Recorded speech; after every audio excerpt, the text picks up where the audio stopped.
After a long struggle for freedom, India finally became free on 15th August 1947.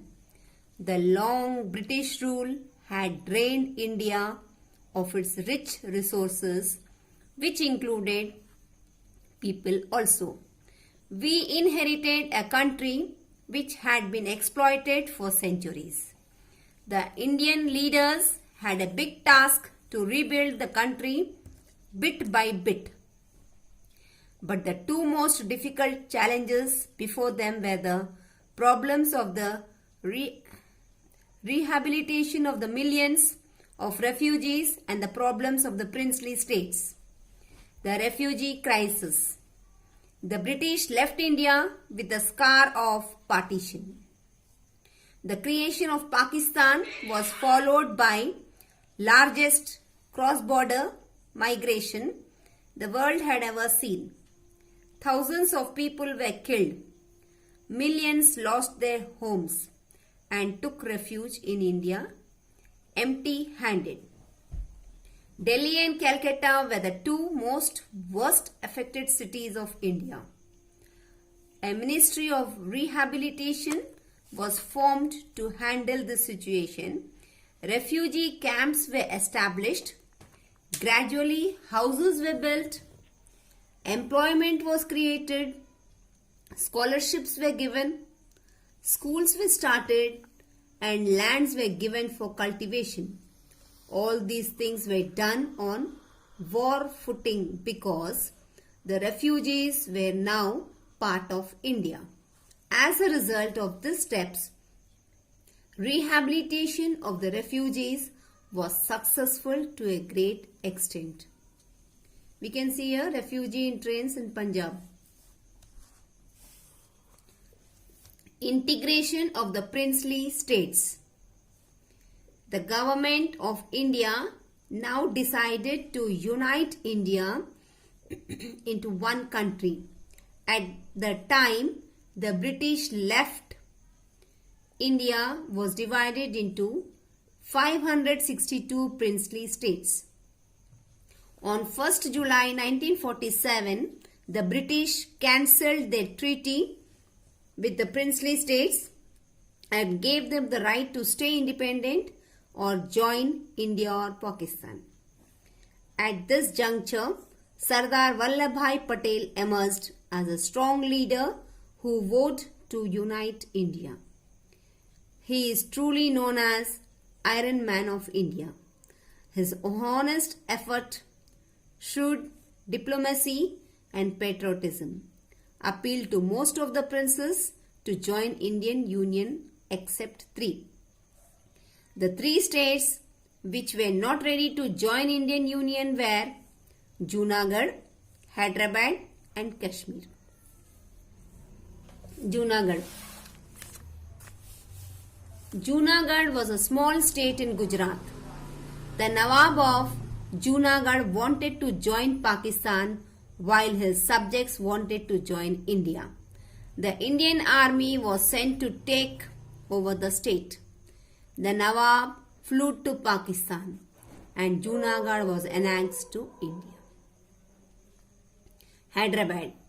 Hyderabad was the largest and the richest princely state of India.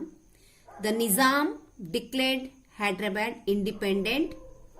The Indian leaders saw it as a threat to united India. The Indian army was sent to Hyderabad, which was announced as police action. Finally, Hyderabad became a part of India. We can see here picture. This is a picture of a Charminar at Hyderabad. Kashmir. The Kashmir problem was totally different. The King Raja Hari Singh was a Hindu and the majority of his subjects were Muslims.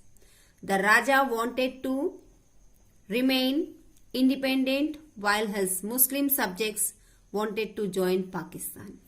Meanwhile, Kashmir was invaded by the Pathan tribals backed by Pakistan armies. Raja Hari Singh appealed for help from the Indian government and in return agreed to join Indian Union. This decision of Hari Singh led the first Indo-Pakistan war. Pandit Nehru referred the Kashmir problem to a newly formed United Nations. In 1948, a United Nations treaty froze the battle time, which is now known as a line of control between India and Pakistan. The assassination of Mahatma Gandhi. Before India could complete its first anniversary of independence, Mahatma Gandhi, the father of nation, was assassinated by a Hindu fanatic, Nathuram Godse, on 30 September 1948. A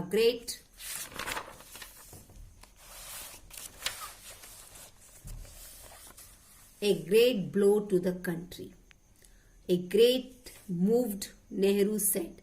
Friends and comrades, the light has gone out of our lives and there is darkness everywhere. Our beloved leader, the father of the nation, is no more. A new constitution. Another important task before our leader was